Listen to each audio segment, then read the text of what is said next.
So why don't we go ahead and get started this morning. And so welcome back for day 2 of the Global Summit that's co-hosted by the Breast Health Global Initiative and SLACOM. What I'd like to do today is do just a brief recap of what we were talking about yesterday to transition into the discussion for today. So yesterday, our focus was on the low-income scenario, and we looked at a series of examples of common issues in countries such as Ghana and other low-resource areas in Africa. And what we identified was that there was a series of very difficult problems where the healthcare delivery it has dysfunction at multiple levels, such that when a woman comes in, they typically come in with advanced stage disease.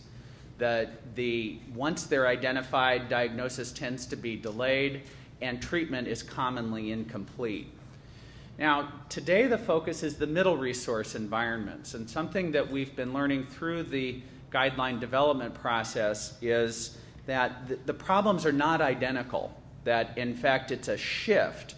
And I think we're going to see today is that while the breast cancer problem is very similar, the focus in the middle income regions is different. So what we said yesterday was that on the healthcare delivery side, we need to do early detection, diagnosis, and treatment.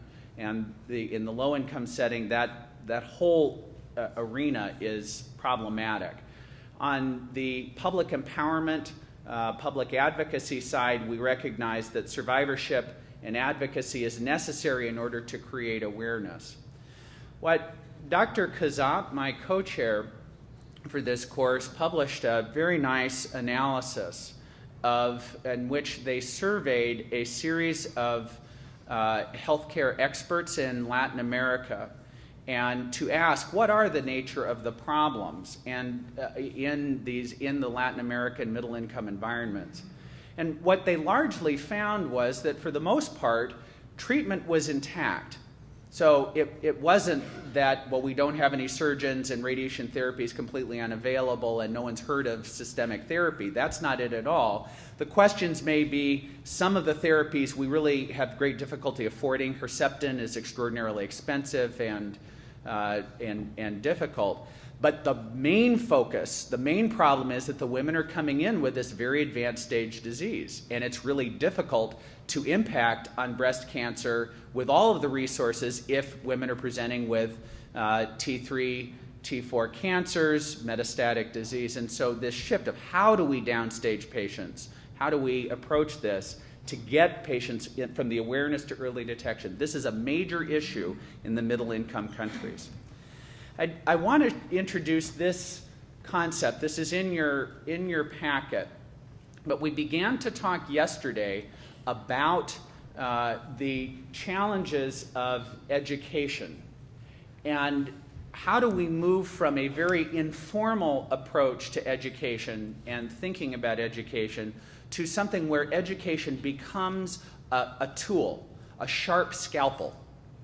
And Dr. Kane is going to be talking about this later in the course. But this pyramid is conceptually very important in terms of understanding how what we do in our educational courses, how it can impact on outcome.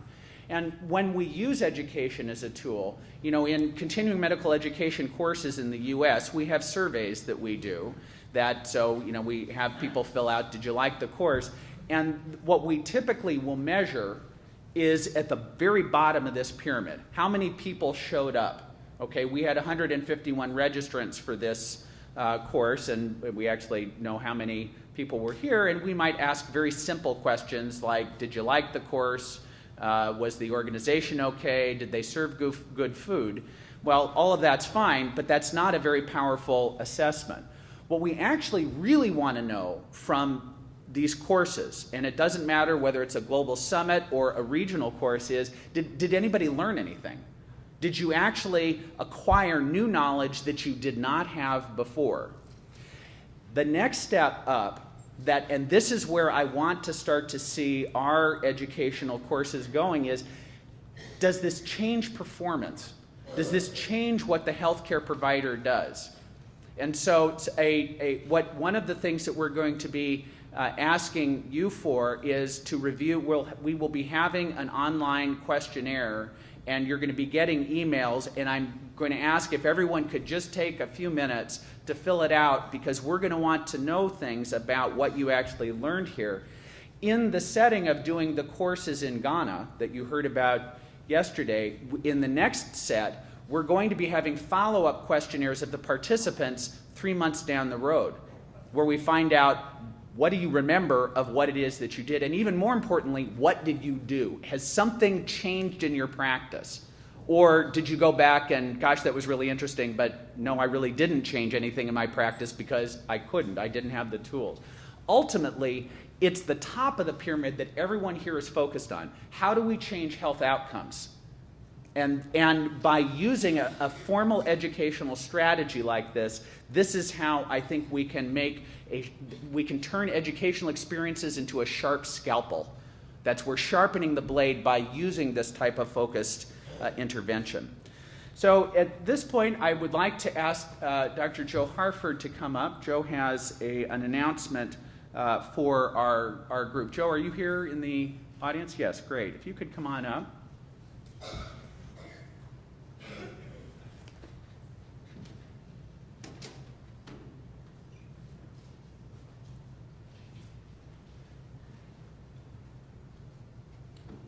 For those of you that don't know, Joe Harford is the director of the Office of International Affairs at the National Cancer Institute in the U.S.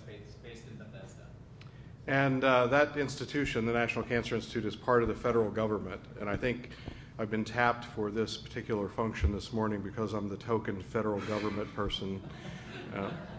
Our federal government in the United States is divided into 3 branches. Can I have the first slide showing the breakdown of the...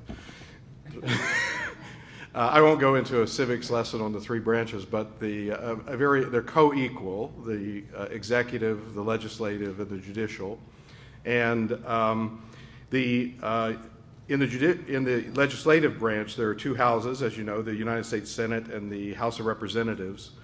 And we also have a couple political parties. So there is a person who is known as the majority leader of the United States Senate. That would be the highest ranking senator in the majority party in the Senate. And that happens to be Senator Harry Reid of Nevada.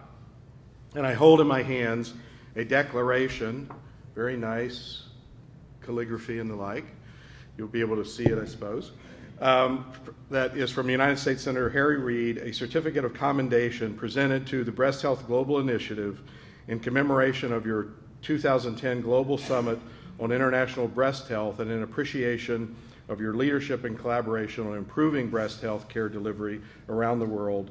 Signed, Harry Reid, U.S. Senator. So